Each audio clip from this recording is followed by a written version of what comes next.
ያችኛዋ ገነት ሞት ደገሰች፣ ድንግል ማርያም ሕይወትን ደገሰችልን። ከዚያችኛዋ ገነት ዕፀ በለስ በቅላ ዓለም ሞተባት። ከዚህችኛዋ ገነት ከድንግል ማርያም ክርስቶስ ዕፀ ሕይወት ክርስቶስ ተገኝቶ ዓለም ዳነበት። ከዚያችኛዋ ገነት የበቀለው ፍሬ ዓለምን አራቆተ። ከድንግል ማርያም የበቀለው ፍሬ ዓለምን አለበሰ። ከዚያችኛዋ ፍሬ የበሉት ራቁት ሆኑ። ከድንግል ማርያም ፍሬ የበሉት ምእመናን ግን ለዘላለም ክርስቶስን ለበሱ። በዚያችኛዋ ገነት ከፍሬ በኋላ ሰይፍ መጣ። በአማናዊት ገነት በድንግል ማርያም ፍሬ ግን ሰይፍ ተወገደ።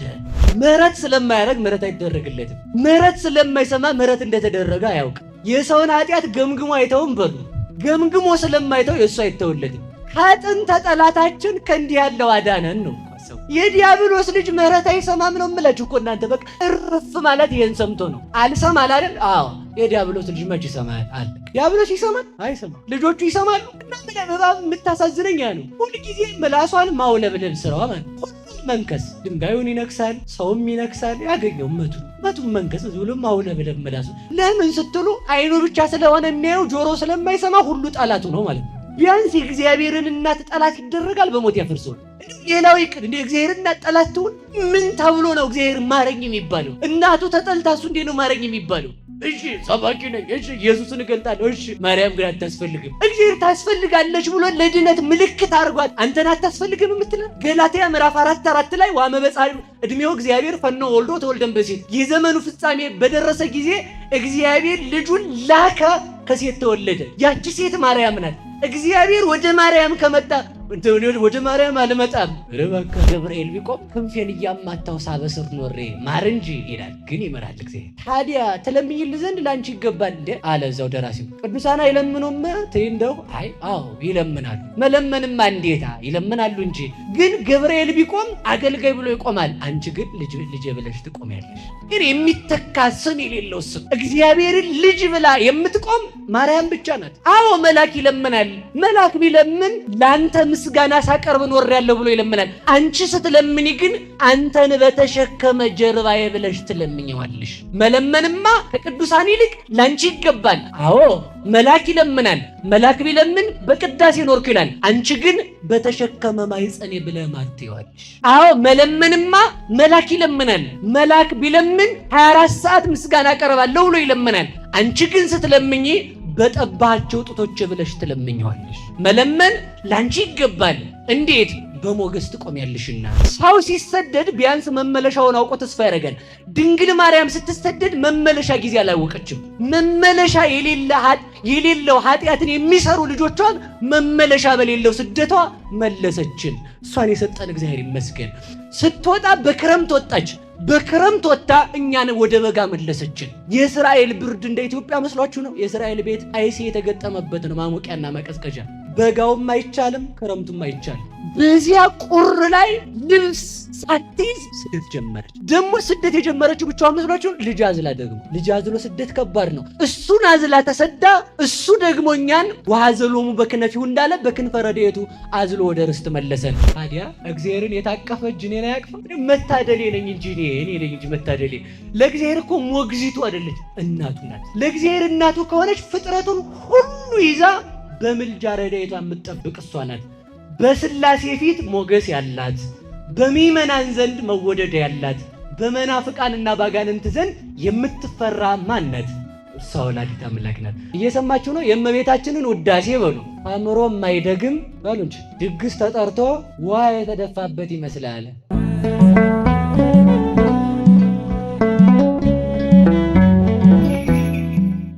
በስመ አብ ወወልድ ወመንፈስ ቅዱስ አሐዱ አምላክ። የተባረከ እግዚአብሔር አምላክ አበዊነ የአባቶቻችን አምላክ ቅዱስ እግዚአብሔር ወልድ ኢየሱስ ክርስቶስ ከባሕርይ አባቱ ከአብ ከባሕርይ ሕይወቱ ከመንፈስ ቅዱስ ጋር ስሙ ለዘላለም የተመሰገነ ይሁን። እግዚአብሔርን የወለደችልን የሕይወታችን መሶብ ከሞት ወደ ሕይወት ከርኩሰት ወደ ቅድስና ከጨለማ ወደ ብርሃን ከሲኦል ወደ ገነት ከአሳር ወደ ክብር የወጣንባት ሥላሴን ያየንባት ዓይናችን ንጽሕተ ንጹሐን ቅድስተ ቅዱሳን ድንግል ማርያም ወላዲተ አምላክ ስሟ ለዘላለም የተመሰገነ ይሁን።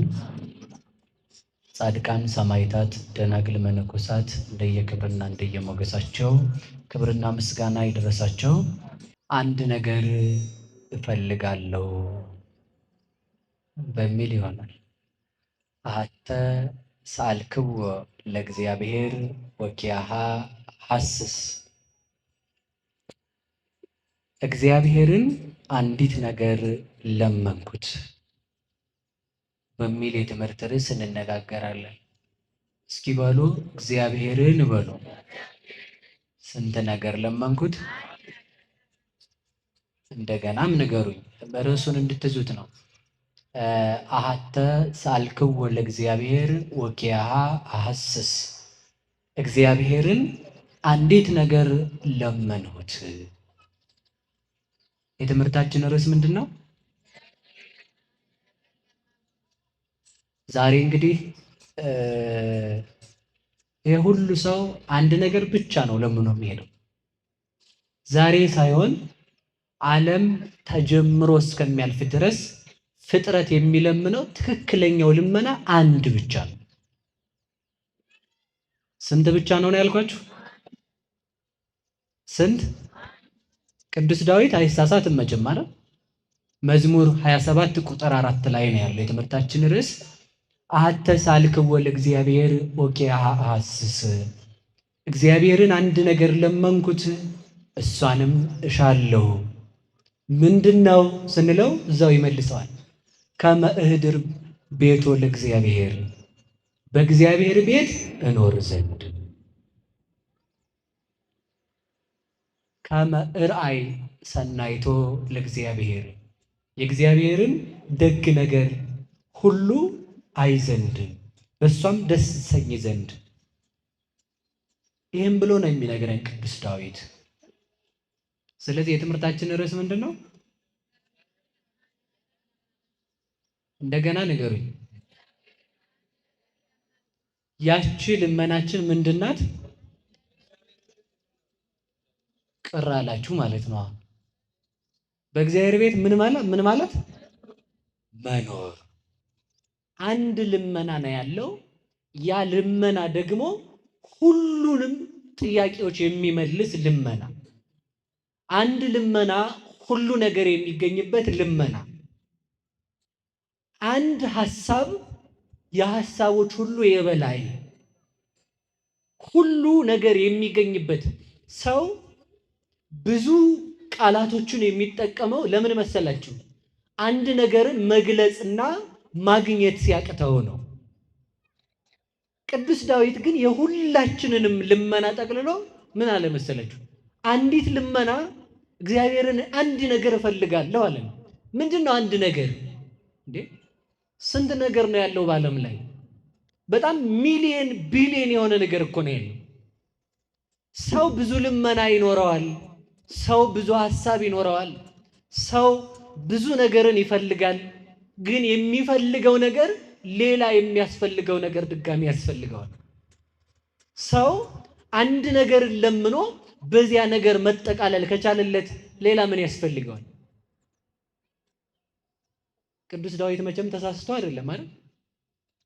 አገልጋይ አድርገኝ እኮ አይደለም ያለው፣ በቤቱ እኖር ዘንድ ነው ያለው። እንደዚህም ብሎ በቤቱ እኖር ዘንድ። እንደው ለእግዚአብሔር ቤት አይደለም ቀዳሽ አይደለም ሰባኪ፣ በእግዚአብሔር በንጉሱ ቤት አይደለም ልጅ ተብሎ ለእግዚአብሔር ዘበኛ ተብሎ መኖር ምንኛ መታደል መስሏችሁ? ለእግዚአብሔር ዘበኛ ስላችሁ እዚህ ጋር የሚጠብቁትን የጥበቃ አካል አይደለም። እናንተ እኮ በዚያ ነው የምታደርጉት ማለት ነው። እንደዚህ አይደለም። ለእግዚአብሔር እንደው እንደ አህያዋ እንኳን በሆንለት እዛች ወደ ኢየሩሳሌም ሲገባ የሆሳዕና ዕለት እንደ ተጫናት እንደ ጋለባት አህያ ብንሆን በራሱ መታደል እኮ። ለእግዚአብሔር ውሻ መሆን ምንኛ መታደል መስሏችሁ? ክቡር ሰው ላይ እንደው ተመልከቱ። ክቡር ሰው ላይ ያለ ልብስ በራሱ ምን ይሆናል? ክቡር ይሆናል እኮ። እና ይሄን ልመና እግዚአብሔር ለምነን እንዳይነሳ መልካም ፈቃድ ይሁንልኝ። ምንም አይነት ነገር ሊኖራችሁ ይችላል። ምንም አይነት ዘመድ ሊኖራችሁ ይችላል። በእግዚአብሔር ቤት ግን ለዚህ ነው እኮ ሙሴ የፈርዖን ልጅ ከመባል የማን ልጅ መባል ይሻላል? በሉ እንጂ ፈርዖን ቤት ቁጭ ብሎ ጮማ ከመቁረጥ አለ የእግዚአብሔር ሕዝብ ተብሎ ወአብደረ ይህምም ሙሴ ምስለ ሕዝበ እግዚአብሔር እሚደለው ለሰዓት ሙሴ ለአንድ ማይክሮ ሰከንድ እንኳን የፈርዖን ልጅ ተብሎ መኖርን አልፈለገም። ለአንድ ሰከንድ የፈርዖን ልጅ መባል እኮ የት እንደሚያስቀምጥ ያውቀዋል ሙሴ። ያውቅም እንዴ? የፈርዖን ልጅ መባል እኮ የፈርዖንን ቤተ መንግስት ያወርሳል። የእግዚአብሔር ልጅ መባል ግን ለፈርዖን ቤተ መንግስት ጭቃ እንዲረግጡ ሊያደርግ ይችላል። ነገር ግን የፈርዖን ልጅ ተብሎ ከመሾም የእግዚአብሔር ልጅ ተብሎ ጭቃ መርገጥ ይሻላል። የፈርዖን ልጅ ተብሎ ከመንገስ የእግዚአብሔር ልጅ ተብሎ መገረፍ ይሻላል። የፈርዖን ልጅ ተብሎ በፈርዖን ቤት አድጎ በፈርዖን ቤት ኖሮ ለዘላለም በገሃነመ እሳት ከመኖር የእግዚአብሔር ልጅ ተብሎ ለጥቂት ዘመን መገፋት ይሻላል።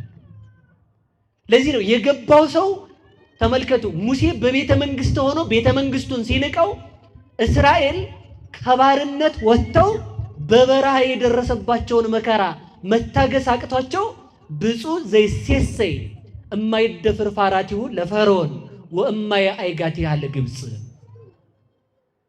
የእግዚአብሔር ሕዝብ ተብሎ የእግዚአብሔር ሕዝብ ተብሎ በበረሃ ከመሰቃየት በፈርዖን ቤት የነበረውን ዱባ የሚበላ በፈርዖን ቤት ኖሮ ጭቃ የሚረግጥ ሰው ብፁዕ ነው አሉ እስራኤላውያን። ሕሊናቸው ሲጠም ምን እንደደረሰባቸው እኮ ያውቁታል። ጭቃ እየረገጡ እንደነበር መንታ ልጅ ተወልዶ ሴቶች ቢያንስ እንኳን ምጥ ሲይዙ ማረፍ ሲገባቸው በምጥ ሰዓት ማረፍ ሲገባቸው ምጥ ይዟቸው እንኳን እርገጭ የሕፃኑ ልጅ ደምና ስጋ ለጭቃው እንደ ጭድ ሆነዋል ተብሎ ማስረገጡን ዘንግተው የእግዚአብሔርን ማዳን ዘንግተውት ግብፅ እንኑር ብለው ግብፅን የናፈቁ ብዙዎች ናቸው። ነገር ግን በፈርዖን ቤት ከመንገስ በእግዚአብሔር ቤት መዋረድ ይሻላል። አይሻልም ብላችሁ ነው? በሲኦል ከመንገስ በእውነቱ የሲኦል አበጋዝ ከመሆን የእግዚአብሔር ሰራዊት መሆን አይሻልም? እየመረጥን ያለ ነው የትኛውን ነው? አሁን ምርጫችን የትኛው ነው ብላችሁ ታስባላችሁ? ሰው የሚመርጠው የትኛውን ነው? ሲኦልን ነው እየመረጠ ያለው። እግዚአብሔር ማስተዋል ያድለን። ያቺ የማን ቤት ናት አለ? አንድ የምፈልጋት በማን ቤት እኖር ዘንድ ነው? መልሱልኝ እንጂ በደንብ። እግዚአብሔር ይስጣችሁ በቤቱ ያኖረን መድኃኔዓለም። እግዚአብሔር ቤት አለው ወይ ነው ጥያቄ። ያቺ አንድ ልመና የማን ቤት ናት? የእግዚአብሔር ቤት። ያቺ እግዚአብሔር ቤት አለው? እኔ እኮ አሁን ጥያቄ እሱ ነው። አለው ቤት? አለው ቤት እግዚአብሔር አለው ነው የለውም ነው ጥያቄ። እርግጠኛ ናችሁ? ይለያል ነው ነን ነው እናንተ እያላችሁ ያላችሁ። እሺ ትንቢተ ኢሳይያስ ምዕራፍ 66 ቁጥር 1 ላይ ሰማይኒ መንበርየ ወምድርኒ መከየደ እገርየ አየኑ ቤተ ታንጹ ለስባቴ ሰማይ ዙፋኔ ምድር መረገጫዬ ለኔ ቤት የምትሰሩት ወዴት ነው አለ እግዚአብሔር። ሁለት የመጽሐፍ ቅዱስ ቃል ነው አይደል? እኔ ከየትም አምጥቼ አልጠቀስኩትም።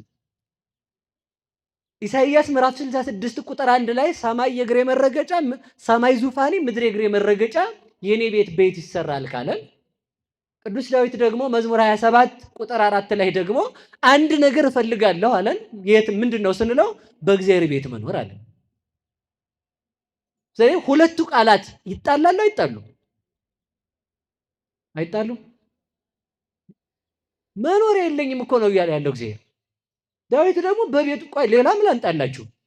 ቅዱስ ዳዊት ምንድነው እያለን ያለው? ተፈሳይኩ እስመ ይቤሉኒ ቤተ እግዚአብሔር ነሐውር፣ ወደ እግዚአብሔር ቤት እንሂድ ባሉ ጊዜ ምን አለኝ ነው የሚለው።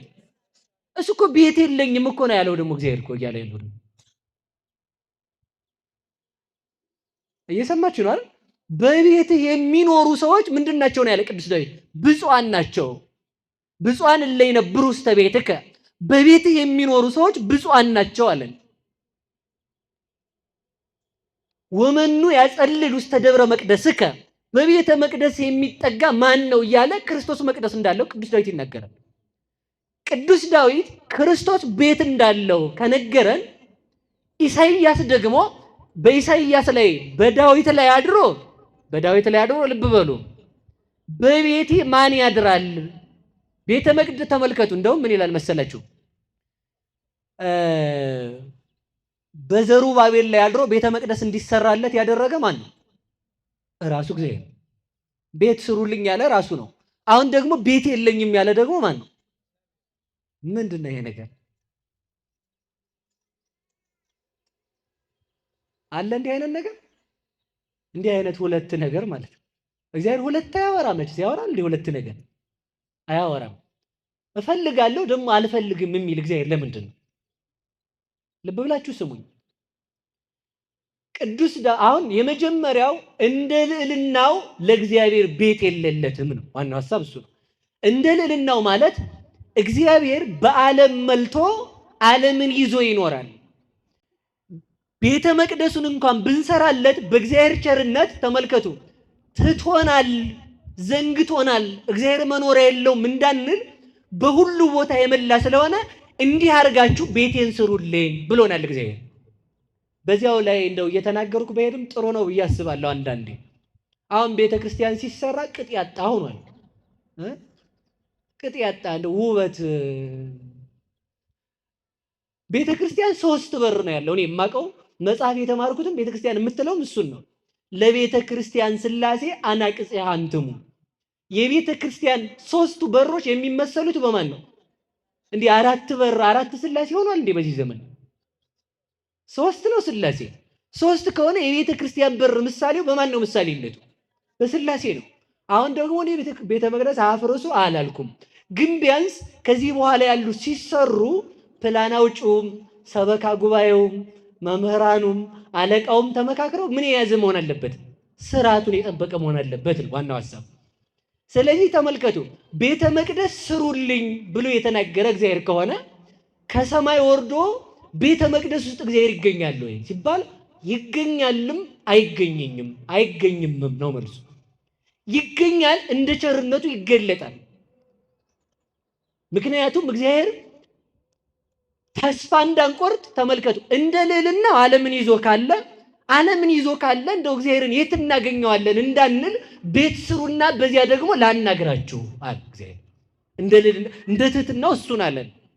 ስለዚህ የእግዚአብሔር ቤት ማን ነው ከተባለ የእግዚአብሔር ቤት ማን ናት? ቤተ ክርስቲያን ናት። ቀደም አድርጌ ወደ ሌላው ቤት ሁሉ ሰዳችሁ። ቤተ ክርስቲያን የማን ቤት ናት?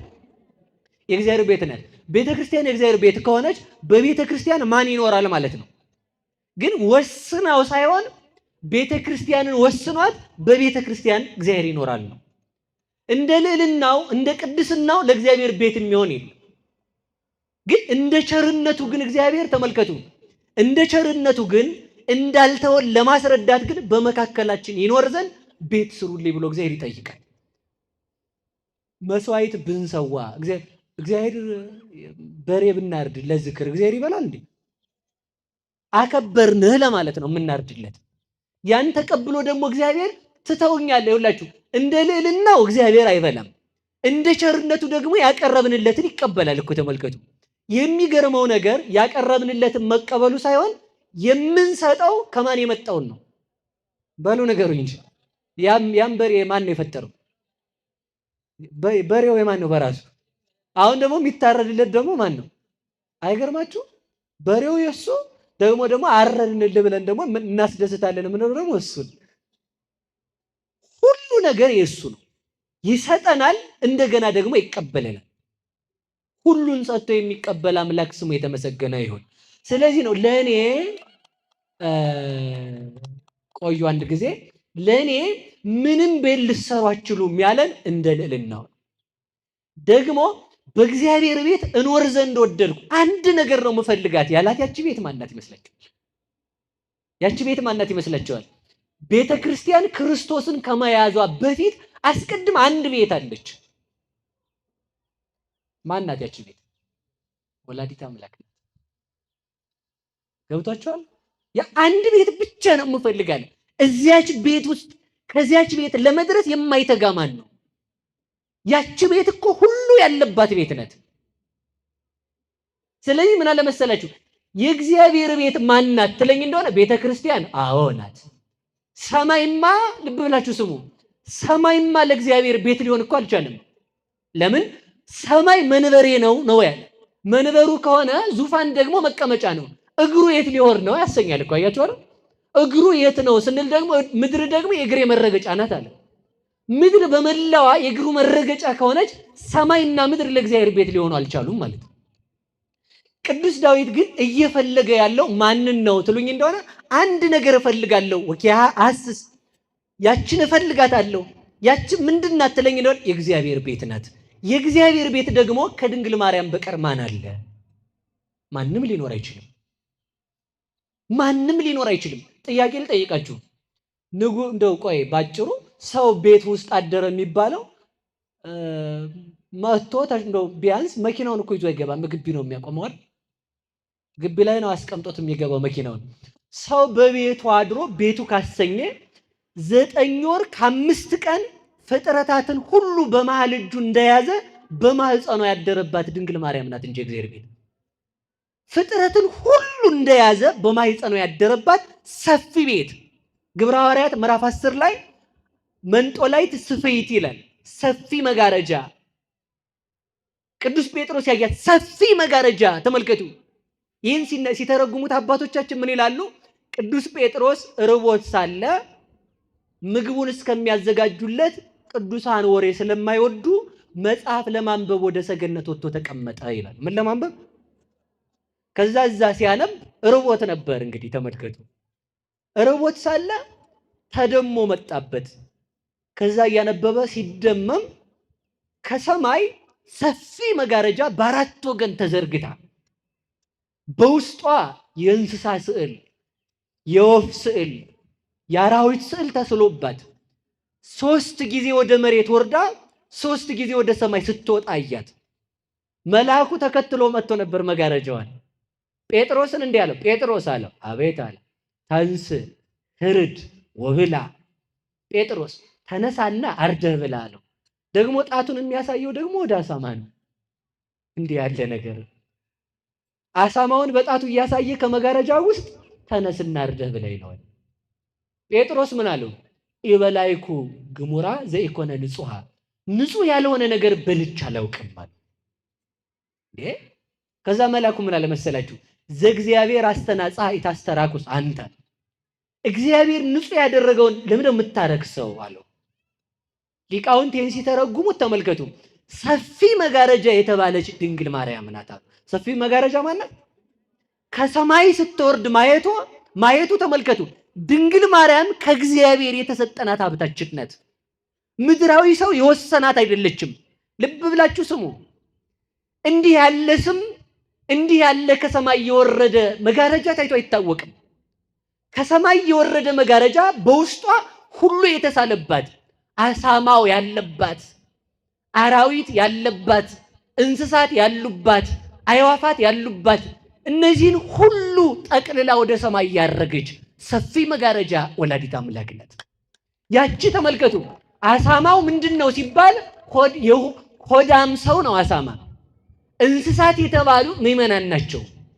አራዊት የተባሉ አሕዛብ ናቸው። አዕዋፍ የተባሉ ካህናት ናቸው። ለወፍ ርስት የለውም፣ ለካህናት ርስት የላቸውም። ኢያሱ ለምዕመናን ርስት ሲያካፍል ለካህናት ርስት አላካፈላቸውም። የካህናት ርስት ድንግል ማርያም ናትና ለዚህ ነው መክፈልተ ርስቴ አንቲ ማርያም እንተ አልብኪ ምንሳዌ ዘፈለጠሊተ ኢያሱ ዘነዌ ያላደራሲ።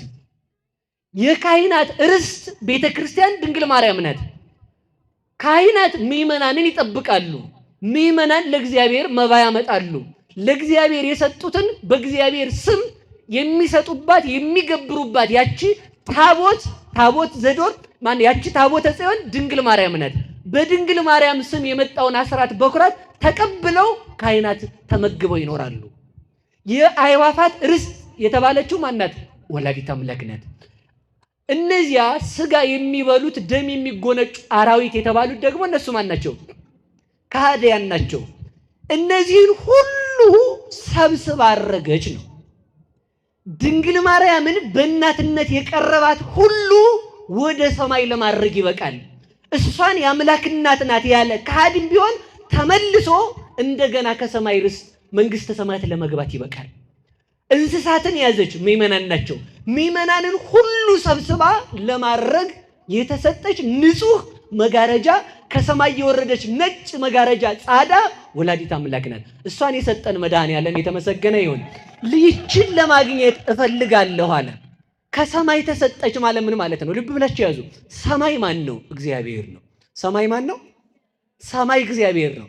ከሰማይ ወረደች ማለት ከማን ተሰጠች ማለት ነው? ድንግል ማርያምን ተሰብስበን የሆኑ መምህራን ተሰብስበው የሆኑ ጳጳሳት ተሰብስበው የሆኑ መላእክት ተሰብስበው ወስነው የሰጡን አይደለችም። እኛ ስለ ድንግል ማርያም የምንናገረውን አይደለም። እዚህ አካባቢ ሆዱን እንደ ቅንቡርስ የሚንከባከበው ሰው አይደለም።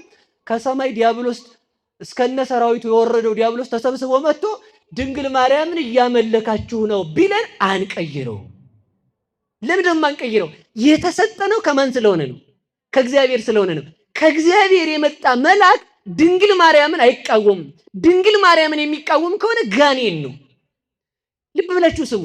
ዓለም ሲፈጠር ለዓለም መድኃኒት የታሰበ አንድ ስም ማርያም በሉ እስኪ። እንግዲህ እንደዚህ አንድ ስም ስለ እናንተ ማርያም ትላላችሁ። እግዚአብሔር ዓለምን ከመፍጠሩ አስቀድሞ ለመድኃኒትነት ያዘጋጀው ምክንያተ ድኅን የሆነ አንድ ስም አለ። እሱ ማን ነው? ማርያም የሚል ስም ነው። በፍጥረት ዓለም የተሰበከ ሰማይ ለምሳሌ ሆኖለት የተሰበከ አንድ ስም አለ። ማን ነው ያ ስም? ከተዋችሁት ልቶ እኔ እያልኩት ልሄድ ችግር የለውም። ማርያም ነው። ምስራቅ ሲታሰብ በስነ ፍጥረት የተሰበከ አንድ ስም አለ። እሱ ማን ነው? ማርያም የሚል ስም ነው። ልብ ብላችሁ ስሙ። ነቢያት ትንቢት የተናገሩለት አንድ ስም አለ። እሱ ማን ነው? እግዚአብሔር ይወርዳል ይወለዳል አይደል? ይወርዳል ይወለዳል ተብሏል አይደል? ከማን ነው የሚወለደው? በሏ ስሙ። ያን ስም መጥራት እኮ ያ ስም ነው። ተመልከቱ። ይህ ከሆነ ልብ ብላችሁ ስሙ። ነቢያት ትንቢት የተናገሩለት አንድ ስም አለ። እሱ ማርያም የሚል ስም ነው። አዳም ተስፋ ያደረገው አንድ ስም አለ። እሱም ማርያም የሚል ስም ነው። ነቢያት ሞተው ዘመን ገርቷቸው ያንቀላፉለት አንድ ስም አለ። እሱም ማርያም የሚል ስም ነው። መልአክ አክብሮ ከሰማይ ተልኮ እጅ ሊነሳው ጸጋን የተመላ ብሎ የመሰከረለት ስንት ስም አለ? ስንት ስም አለ? ያ ስም ማን ነው? ማርያም የሚል ስም ነው። በጊዜ ተዋህዶ በድህነት ጊዜ እግዚአብሔር ለእናትነት የመረጠው አንድ ስም አለ። እሱ ማን ነው? ማርያም የሚል ስም ነው። በጊዜ ተዋህዶ አብ ለማደሪያነት ወልድ ስጋን ለመዋሃድ መንፈስ ቅዱስ ለማንጻት ለእግዚአብሔር ቤት ለመሆን የተመረጠ አንድ ስም አለ። እሱ ማን ነው? በጊዜ ተዋህዶ ፍጥረታትን ሁሉ ይዞ ንጉስን ከነሰራዊቱ ከተማ እንደሚይዘው ፈጣሪን ከነፍጡሩ የያዘ አንድ ስም አለ። እሱ ማርያም የሚል ስም ነው።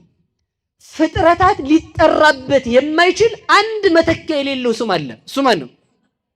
በሉ ንገሩኝ እንጂ። ማርያም የሚል ስም ነው። ያ ማርያም የሚል ስም እግዚአብሔር በብቸኝነት የሚጠራው ስም። እሱ ምንድነው? ለእግዚአብሔር እናት መሆን ከማርያም በቀር የተቻለው የለም። መተኪያ የሌለው ስም አንድ ስም ነው። እሱ ማርያም የሚል ስም ነው። ማርያም የሚለው ስም የእግዚአብሔር እናት በመባል ሊተካው የሚችል ፍጥረት የለም።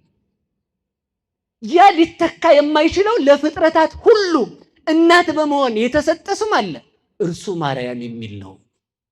ይህን ስም ነው ቅዱስ ዳዊት ምንድነው ያለ? በእግዚአብሔር ቤት እኖር ዘንድ አንድ ነገር እፈልጋለሁ። ይህን ስም ነው ዳዊት የፈለገው። አንድ ስም አለ ለጨለማው ዓለም ብርሃን የሚወጣበት፣ እርሱም ማርያም የሚል ነው። አንድ መድኃኒትን የሚወጣበት አንድ ስም አለ፣ እርሱም ማርያም የሚል ነው። ለረሃብተኛው ዓለም መሶብ የሆነ አንድ ስም አለ፣ እርሱም ማርያም ነው። ድርቅ ለመታው ዓለም ዝናብን የያዘ አንድ ስም አለ፣ ዝናብን የያዘ ደመና አንድ ስም አለ፣ እርሱም ማርያም የሚል ነው።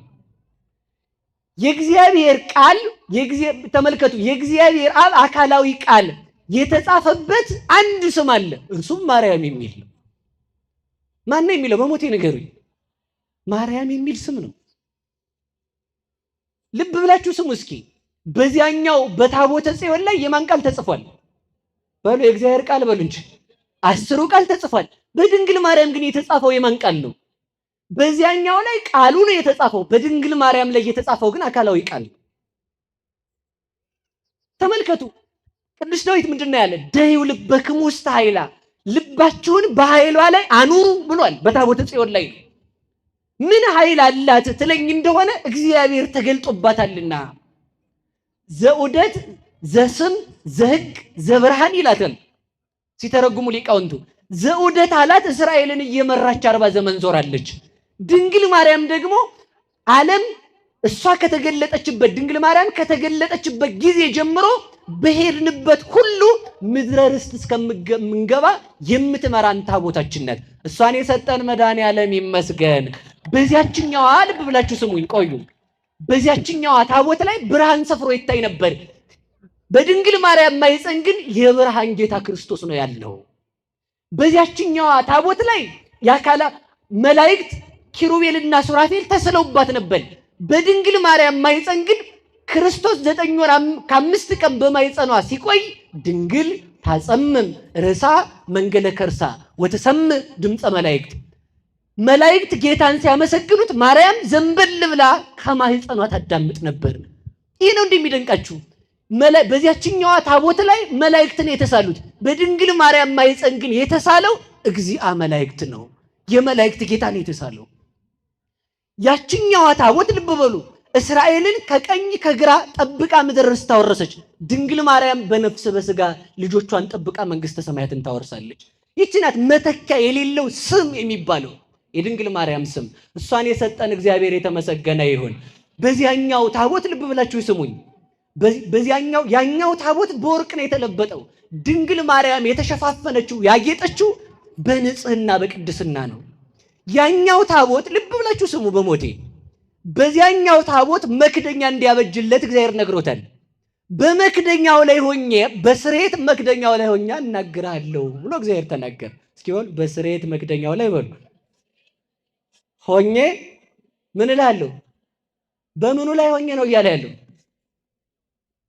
የታቦቱ መክደኛ ማለት ነው። ታቦት ማርያም ናት። መክደኛ ማኅተመ ድንግልናዋ ነው። በዚያኛው ታቦት ላይ ለሙሴ እግዚአብሔር በስርየተ መክደኛ ያነጋግረው ነበር።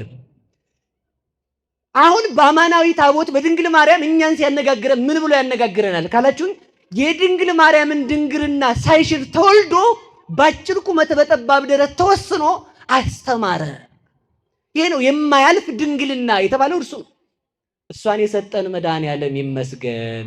ስለዚህ በድነት ጊዜ በጊዜ ድነት ላይ አምላክን ለመያዝ ለአምላክ እናት በመሆን መተኪያ የሌለው ስም ማርያም የሚለው ስም ነው።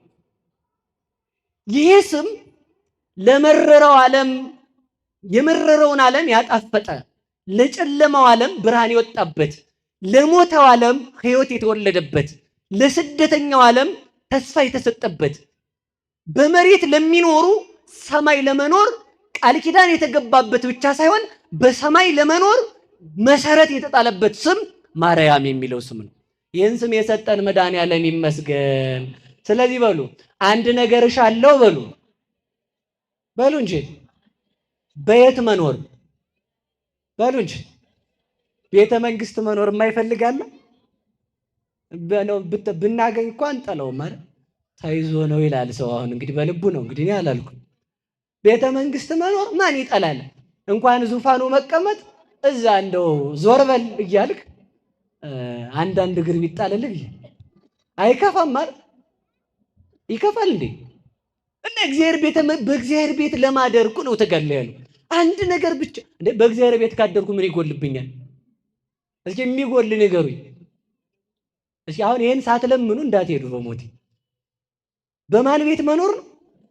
ያቺ እግዚአብሔር ቤት ማናት ነው ያልኳችሁ? ከድንግል ማርያም በቀር እግዚአብሔር ቤት አለው ወይ? ልብ ብላችሁ ስሙኝ።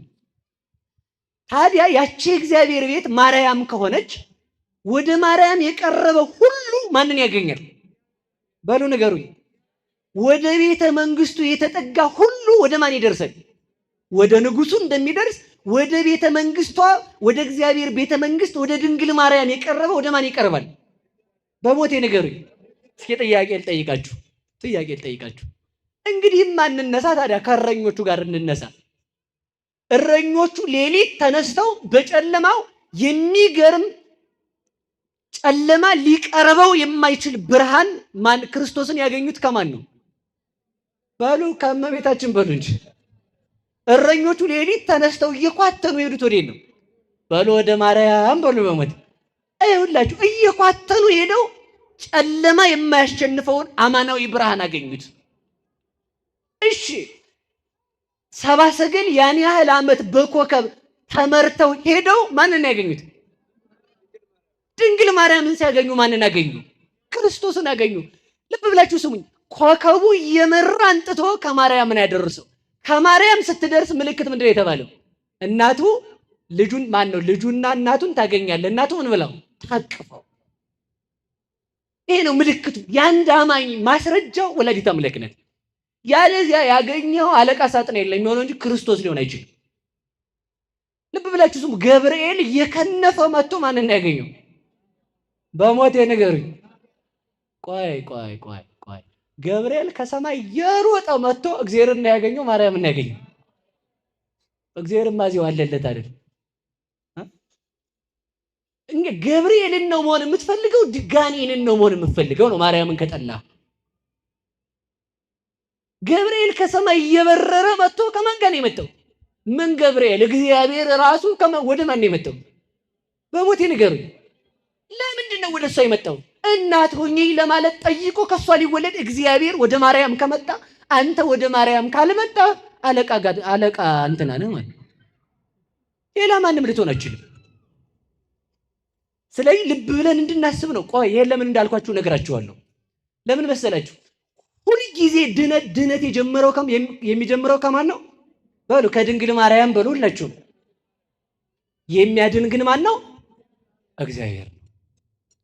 ልብ ብላችሁ ስሙኝ። እንግዲህ ኮከቡን ስትከተል ከማርያም ካደረሰ፣ እረኞቹን ስትከተል ከማርያም ካደረሱ፣ ዮሴፍን ስትከተል ከማርያም ካደረሰ፣ ሰሎሜን ስትከተል ከማን ያደረሰች? ዮሴፍ ስቷል እንዴ? ገብርኤል ተሳስተዋል እንዴ? በሉ እንጂ እረኞቹ ተሳስተዋል እንዴ? መጽሐፍ ቅዱስ ነቅፏቸዋል። ግን ያገኙት ማንን ነው? እናቱን ከልጁ ጋር ነው ያገኙት። እናትና ልጅና ያገኙት። ስለዚህ ልብ በሉ። እግዚአብሔር በዚያ መካከል እኔ የሚገርመኝ ይሄ ነው። እግዚአብሔር በራሱ ወደ ሰማይ ማሳረግ እየቻለ ወደ ማርያም ከመጣ አንተ ወደ ሰማይ ሳያሳርጋት በዚህ ዓለም እንድትኖር ወደ ፈቀደላትና ለድነት ምክንያት ወዳደረጋት ወደ ማርያም ካልመጣ አንተ ሰው ሌላ ሰው ነህ ማለት ነው። እማናስተካክለው ለዚያ ነው። እግዚአብሔር የመጣ ወደ ማርያም ከሆነ እግዚአብሔርን ስፈልግ ወደ ማርያም እሄዳለሁ። መልአክ ወደ ማርያም ከመጣ እግዚአብሔርን ስፈልግ ወደ ማርያም እመጣለሁ። መላእክት ነጉደው የመጡት እኮ ወደ ቤተልሔም ማንን ሊያገኙ መስሏችሁ ነው? እግዚአብሔርን ሊያገኙ ነው። እግዚአብሔርን ያገኙት ደግሞ ማርያም ጋር ሲሰበሰቡ ነው። ስለዚህ ልብ በሉና ስሙኝ። ስለዚህ በማን ቤት ማደር እንፈልጋለን? በማን ቤት? ይኸውላችሁ በዚህ ዓለም ላይ እንዲህ አይነት ሰዎች አሉ። ማንኛውም የማይጥማቸው ሰዎች አይታችሁ አታውቁ? ማንኛውም እኔ በዓለም ላይ እንዳትሰደቡ ከፈለጋችሁ ወይ ሙቱ። እንዲያም ሆናችሁ ደግሞ መቃብር የሚቆፍር ሰው መጥቷል መሰለ ሆነ እዳ ነው። ምንም ማድረግ አይችል። ሰማይ ብቻ ነው ነቀፋ የሌለው ማለት ነው። አንድ ሽማግሌ ሰውዬ ከልጁ ጋር እየሄደ በአህያ እየሄዱ ወደ ላህያ ይዘዋል። እዛ እየሄዱ በእግራቸው ሁለቱም አህያውን ባዶር እየሄደ እነዚህ ሰዎች ምን አይነት ጅሎች ናቸው ወደ ላህያ በእግሩ እያስኬዱ ይላል ሰው። ልጅ አላባቱ አቤት አህያው ብቻውን እየሄደ ሰው እየሳቀብን ነው። አህያውን ጋልባ አንተ አላባት ልጅ አህያውን ጋልቦ መራመድ ያዘ። ሰው ደግሞ አሁን ምን ይላል? ሽማግሌው በእግሩ እየኳተነ ወጣቱ እዛ ተጎልቶ አለለው። እየሰማችሁ ነው አይደል? አሁን ደግሞ ልጁ ወረደና አባቴ አንተን አሳዳጊ የበደለው እያልኩ እያሰደብኩ ነው። እኔ በእግሬ ልሂድ አንተ ጋልብ አለው። ጉዳዩን ማን ነው የሚያውቀው? የኖረበት ሰው ብቻ ማለት ነው። እሺ ተባለ። ልጅ ወረደ አባት ጋለበ። አሁን ደግሞ ሰው ምን የሚል ይመስላችኋል? ኧረ እንዲህ አይነት አባትስ ቢቀር ልጁን እያኳተነ እሱ አህያ ላይ የሚጎለት አሉት። እየሰማችሁ ነው አይደል? እሺ ምን ላድርግ አሉ። እዛ ሁለታችንም እንጋልበው ተባባሉ። ሁለቱም ጋለው። ሁለቱም አህያውን ጋልበው ሲሄዱ ደግሞ ምን አለ ሰው? ኧረ እንዲህ ያለ እንደነዚህ ያለስ ጨካኝ የለም፣ አህያውን ገደሉት እኮ አለ። ደግሞ የእንስሳ የአህያ መብት አስመላሽ ማለት ነው። ስለዚህ ልብ ብላችሁ ስሙ። ስለ ወላዲተ አምላክ የተነገረውን አይደለም ምንም ነገር ሊቀበሉ መናፍቃኑ አይችሉም። እንደውም ልብ ብላችሁ ስሙ። ቆይ እየሰማችሁ ነው? እስኪ ወላዲተ አምላክ በሉ እንጂ በደንብ። ይሄ ማርያምን ማምለክ ነው። ልጇ አምላክ ካልሆነ እንግዲህ ምን ልትላን? ወላዲተ ሰብ ትላት ላቲሰባት ክብር ይግባት። ይሄ መመለክ ነው ካልክ ምን ልትል ነው አንተ ታዲያ? ነው አሁን ይሄ ለዚህ ሰው ማለት ወላዲተ አምላክ ብለህ ካላመንክ ኢየሱስ ጌታ ነው ብለህ የምትሰብክ አንተ ማን ነህ ነው? ይሄ መመለክ ከሆነ አንተ ከደነቆርክ፣ ይሄ ማምለክ ከሆነ በአንተ ቤት ወላዲተ አምላክ ብለን እናምናለን። ምንም አታመጣም።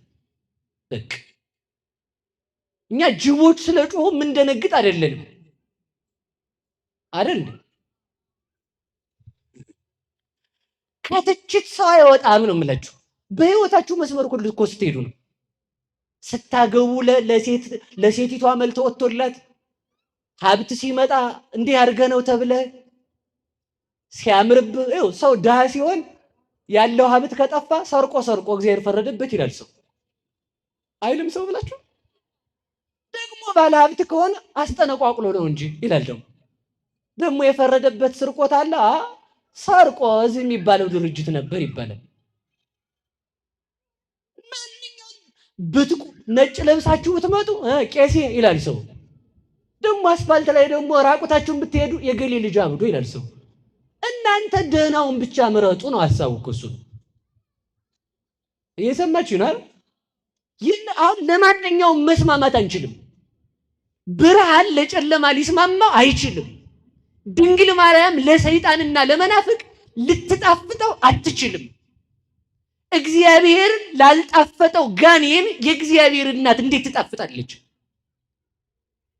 ፈጣሪውን ተመልከቱ። ምህረት ለማያደርግ ለዲያብሎስ የምህረት እናት እንዴት ትጣፍጠዋለች?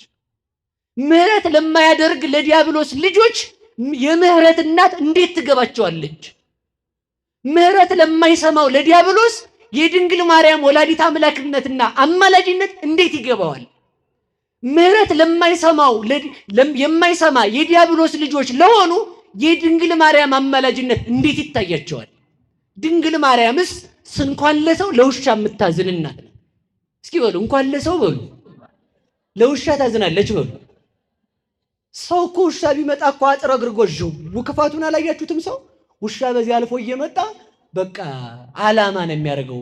በለው እስኪ ቆይ መተው አናቱን ልበለው ልሞክር ይላል ሰው። ለውሻ መራራት ያስፈልጋል። ድንግል ማርያም ግን ውሃ ጠምቶት ሲመጣ ውሻው ምንድን ነው ያለችው? እግዚአብሔር ከመፍጠር ያልናቀውን እንዴት እኔ ንቀዋለሁ ማለች። ተመልከቱ። ለውሻ የሳሳች እመቤት ለገብረ ማርያም አትሳሳም? ለአስካለ ማርያም አታማልድም? ታማልዳለች እንጂ ደግሞ አንተ እንኳን ቢራ ስገለብጥ ሆድክን ገልብጠህ እያመሻህ አማልዳለሁ ብለህ ትለፈልፋለህ። እውነቴን እኮ ነው። እንኳን እግዚአብሔርን የወለደች አንድ ሰው ይለምን አይደል? ሰውን አብርሃም እግዚአብሔርን አልለመነው በሉ ለመኖታል በሉ እንጂ አልለመነው ለመነው። ከአብርሃም የአብርሃም እመቤት ታንሳለች? መላእክት እግዚአብሔርን አይለምኑትም? በሞቴ ከመላእክት የመላእክትን ጌታ የወሰነች ታንሳለች? ሙሴ እግዚአብሔርን አልለመነውም? ሙሴ በእግዚአብሔር ፊት በመርገም ያለ ሙሴ በእግዚአብሔር ፊት ሞገስ ካገኘ በእናትነት ያለች ማርያም ለምንድን ነው ሞገስ የሌላት? ስለዚህ ተመልከቱ፣ ሁሌም ቢሆን ይኸውላችሁ ማለት ያለብን እኔ የድንግል ማርያም ትህትናዋ ይሄን የሚገርመኝ ሁልጊዜ አጥርታ የምታይ ማለት ነው። ሰው ውሻት እዚህ ቢለው ምንድነው የሚለው? እንዳይሞት ላጠጣው ነው ካለ፣ እሷ ግን ምንድን ነው ያለችው? እግዚአብሔር ከመፍጠር ያልናቀውን ያልዘነጋውን እኔ የምዘነጋ ማን ነኝ? ተመልከቱ። ከዚህ በላይ ሩህሩህነት አለ? ለሰው ማማለዱን ተውት፣ ሙት ማስነሳቱን ተውት፣ ለዓለም ጠበቃ መሆኑን ተውት። እስኪ ድንግል ማርያም ለፍጥረታት የምትራራ ናት። ለምን? የእግዚአብሔር እናት ናትና በሉ። እስኪ የእግዚአብሔር እናት ናትና በሉ። እግዚአብሔር ርሩ እንደሆነ እሷ ደግሞ በተሰጣት ጸጋ ለፍጥረታት አዛኝ ናት። ወላዲት አምላክ ለሁላችን ትዘንልን፣ ለውሾች ልብ ትስጣቸው፣ የጠፉትን ትመልሳቸው። ያለዚያ ግን ቀጥታ የምነግራችሁ ነገር ይሄ ነው። ሰሞኑን እኮ እንደው አንድ ሰው ልኮልኝ እኔ ሊቀ ሊቃውንት እያሉኝ ነው መሰል ሰዎቹ። ሊቀ ሊቃውንት ግሩም የሚባለውን ሰውዬ ፍቅረ ማርያም ብለነዋል ይላል። ተመስገን በሉ፣ ተመስገን በሉ፣ ተመስገን። ይሄ ከሆነ እቀበለዋለሁ ብዬ ነው። እኛ ክርስቲያን የሚል ስም ይወጣልን የስድብ ስም እንደሆነ ታውቃላችሁ። ክርስቲያን መባል እነዚያ የክርስቶስ ተከታዮች ክርስቲያኖች ሲሏቸው ይሄ ስም ተስማምቶናል አሉ። እስኪ በሉ ይሄ ስም በሉ ተስማምቶናል። ምንድነው ስማችን? በሉ ክርስቲያን በሉ እንጂ ፍቅረ ማርያም መባል የማርያምን ፍቅር አርጎት ነው። አንተ ፍቅረ ዲያብሎስ ነህ። አዎ እኛ ፍቅረ ማርያም ነን ነው። በቃ ነን እኮ ነው መልስ። ግልጽ ነው ሐሳቡ። ነን፣ አዎ ነን። እና ይኸውላችሁ ከቃሉ ጋር ናችሁ። በእግዚአብሔር ቤት በሉ ምን ል ዘንድ አንድ ልመና በሉ ሁላችሁ በሕይወት ዘመን ሁሉ ያቺ ማናት በሉ ንገሩ። እሷ የተጠጋ ማን ይነካዋል? እስኪ እንደው ልንገራችሁ፣ ከድንግል ማርያም ስር የተጠጋን ሰው ረሃብ እንዳያወጣው ልጇ ህብስት፣ ድርቅ እንዳይመታው ልጇ ዝናብ፣ ስደት እንዳያንገላታው ልጇ ርስት፣ ራቁት እንዳይሆን ልጇ ልብስ፣ እንዳይጨልምበት ልጇ ብርሃን፣ እንዳይመረው ልጇ ጣፋጭ ለልብ የሚጣፍጥ፣ እንዳይደነቁር ልጇ እውቀት፣ እንዳይሞት ልጇ ሕይወት፣ እንዳያልፍ ቦታ እንዳይጠበው ልጇ ሀገር፣ ዘመድ እንዳያጣ ልጇ የፍጥረታት ሁሉ ጌታ። ምን ሊጎልበት ይችላል? ድንግል ማርያምን የተጠጋ እና ከዚህች ሀገር ያልተጠጋው ከየት ልትጠጋልህ ነው? እስኪ ከዚህች ሀገር እጠጋለሁ በሉ። ወላዲተ አምላክ በመላ ዘመናችን ከሷ አቅፍ አታጥፋል። እግዚአብሔር መጥቶ የተጠጋባት ከሆነች እኔ ብጠጋ ነው እንደሚገርም ዋ ለእግዚአብሔር ጡት እየመገበች ያሳደገችውን ገብረ ማርያም የሚባለውን ሰውዬ እየመገበች ብታሳድገው ነው እንደሚደንቅ። ድሮውንስ የት ልጠጋ ነው? እግዚአብሔር የተመገበውን ነው መመገብ ያለብኝ። ዲያብሎስ የተመገበው ነው። ያ ነው እኮ ተመልከቱ። ወላዲተ አምላክን የሰጠን መድኃኔዓለም ስሙ ይመስገንልን። በዚህ በሕይወቴ ዘመን ሁሉ ወደዚያች እሄዳለሁ አለ። እግዚአብሔርን የምለምነው ልመና በቤቱ ኖር ዘንድ ነው። ያቺ ቤቱ ወላዲተ አምላክ ናት። የእግዚአብሔር ቤት ፍጥረታትን ሁሉ ወስኖ በመካከሏ የተገኘባት ቤት። እንዲች አይነት ቤት ታይታ አይታወቅም። ሰማይ ለእግዚአብሔር ቤት ሊሆን አይችልም። ማርያም ግን ለእግዚአብሔር ቤት ሆናለች። ሰማይ ለእግዚአብሔር ቤት ይሆናል ከሆነም በረድኤት ነው። ከድንግል ማርያም ግን ያደረው በምንድን ነው? በአካል። ከዚች ቤት ላይ ነው እንጂ ይችን ቤት ነው አምለምነው ፈጣሪዬን። የማትፈርስ ቤት እኮ ናት። ደግሞ ተመልከቱ፣ ማንም ሰው የማይደረምሰው ምሽግ ቢኖር ከዛ የማይሸሸግ ማን ነው? ሁሉ ነገር ያለበት ምሽግ ቢኖር ከዚያ ተደብቆ ጠላቱን የማያጠፋ ማን ነው? ያቺ ምሽግ ናት ማርያም። ዲያብሎስ ሊደፍራት የማይችል ዲያብሎስ ምሽግነቷን ማፈረስ አይደለም በዓይኑ ሊያያት የማይችል ከብርሃንነቷ የተነሳ ዓይኑን ያወረችው የእግዚአብሔር ሀገር ማለት ማርያም ናት። ኢዮብ ያለውን አልሰማችሁም እንዴ? ኦፍ እንተ ኢርያ አይነ ንስር፣ የንስር ዓይን ያላያት መንገድ ይላል። ንስር የተባለ ዲያብሎስ ነው። ንስር ስጋን ሁሉ ሰማይ ወጥቶ እንደሚመለከት ዲያብሎስ ሰውን ሁሉ በኃጢአት ሲፈትን ተሰውራበት ያላያት ያቺ ናት ማርያም ማለት። ማርያም ማለት የምትናገር ገነት ናት ነው እኮ የምልህ። እስኪ በሉ ማርያም ማለት በሉ የምትናገር ገነት ናት። ገነት ታወራለች እንዴ? ገነት ይች እናንተ ሰፈር ያለችው አይደለም። እሷማ 40 ክንድ ነው ምላሷ። እንዳትቆጭ አንቺን አላየሁሽም። እሺ ስለማላቃችሁ ገነት የምትባሉትን አትቆጡኝም ብዬ አስባለሁ። እሷማ ስለፈልፍ ነው የምትለው። ያችኛዋ ገነት እኮ አላወራችም። ሲፈረድብን ዝም ነው ያለችው። ወላዲተ አምላክ ገነት ነባቢት ግን ከፍርድ የምታድነን አልሰማችኋትም? ጠላ የላችሁም እኮ የምትል እኮ ናት። ጠላው እኮ አልቋል ብላ ለሆድ ለሚያልፈው ወይን እንኳን የምታስብ ጊዜ ገና ነው አላት። ደግሞ እሱ ምን ማለት መስሏችሁ ነው? የምሰቀልበት እኮ ጊዜ ገና ነው። 3 ዓመት ከ3 ወር አስተምሬ ነው። ይሄኛውንም ግን ላርገው አላት። ከአንቺ ጋር ምን አለኝ? ይሄ የሚጠቀሳል እንትና ሰፈር። እስኪ በሉ ከአንቺ ጋር ምን አለ ይበሉ። ያንቺ ልጅ ተብዬ እናት አባቱን ያላከበረ ይገደል ብዬ እየሰራው ከሆንኩ ከአንቺ ተወልጄ አንቺን ካላከበርኩ እኔ ምንድን ነኝ ማለቱ ነው። ትእዛዝሽን እሰራለሁ እንጂ ጊዜ ግን ገና ነው ማለት አንቺም ታውቂያለሽ። ገና 3 ዓመት ከ3 ወር አስተምሬ ከዚያ በኋላ ነው የምሰቀለው። እስከዚያው ግን ይህን የሚጠጡት ብላ ተመልከቱ። በሞገስነት የሚቆም እስኪ በሉ በሞገስነት በሉ የሚቆም አምላክን ምን ብሎ ልጄ ብሎ በሉ እንጂ በሉ በደንብ በሉ ተናግሬዋለሁ። ልድገመው አንድ ቀን ለኪደሉ ዘንኩሎሙ ቅዱሳን ከቅዱሳን ይልቅ ትለምኝ ዘንድ ላንቺ ይገባል አለ። እስኪ በሉ ከቅዱሳን ይልቅ በሉ ትለምኝልን ዘንድ ላንቺ ይገባል። እሰይ ለእመቤታችን ይገባል። አዎ መልአክ ቢቆም ገብርኤል ቢቆም ክንፌን እያማታው ሳበስር ኖሬ ማር እንጂ ይላል፣ ግን ይመራል እግዚአብሔር። አዎ ታዲያ ትለምኝልን ዘንድ ላንቺ ይገባል እንዴ አለ እዛው ደራሲው። ቅዱሳን አይለምኑም ትይ እንደው አዎ ይለምናሉ። መለመንማ እንዴታ ይለምናሉ እንጂ። ግን ገብርኤል ቢቆም አገልጋይ ብሎ ይቆማል። አንቺ ግን ልጄ ብለሽ ትቆሚያለሽ። ይሄ የሚተካ ስም የሌለው ስም እግዚአብሔርን ልጅ ብላ የምትቆም ማርያም ብቻ ናት። አዎ መልአክ ይለምናል።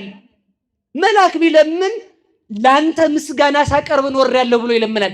አንቺ ስትለምኒ ግን አንተን በተሸከመ ጀርባዬ ብለሽ ትለምኚዋለሽ። መለመንማ ከቅዱሳን ይልቅ ላንቺ ይገባል። አዎ መልአክ ይለምናል። መልአክ ቢለምን በቅዳሴ ኖርኩ ይላል።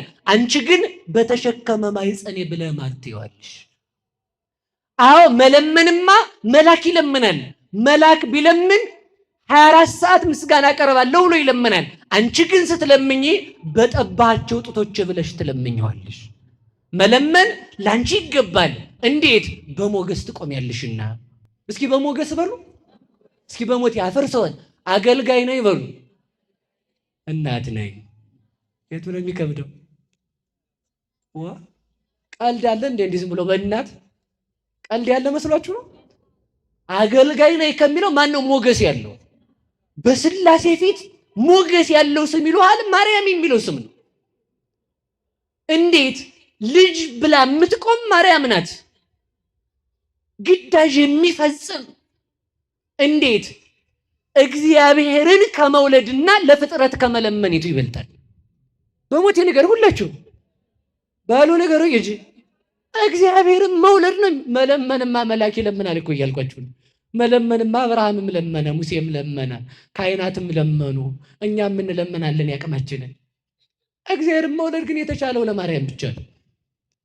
ያስቻላት እግዚአብሔር አይደል ይሌ ነው አንዱ ጠማማ ማለት ነው። ደግሞ አዎ ያስቻላት እሱ ነው። ግን እንድትችል ሆና የተገኘች ደግሞ እሷ ብቻ ናት ነው እኮ የምመልስልኝ። እስኪ በሉ ያስቻላት እሱ ነው በሉ። አዎ ግን እንድትችል ሆና ጠብቃ የተገኘች እሷ ናት። ንጹሕማ አዳምም ንጹሕ ነበር ቆሸሸ እንጂ። ንጹሕማ አለቃ ሳጥናኤልም ንጹሕ ነበር ረከሰ እንጂ። ሐዋርያማ ይሁዳም ሐዋርያ ነበር ጌታውን ሸጠ እንጂ።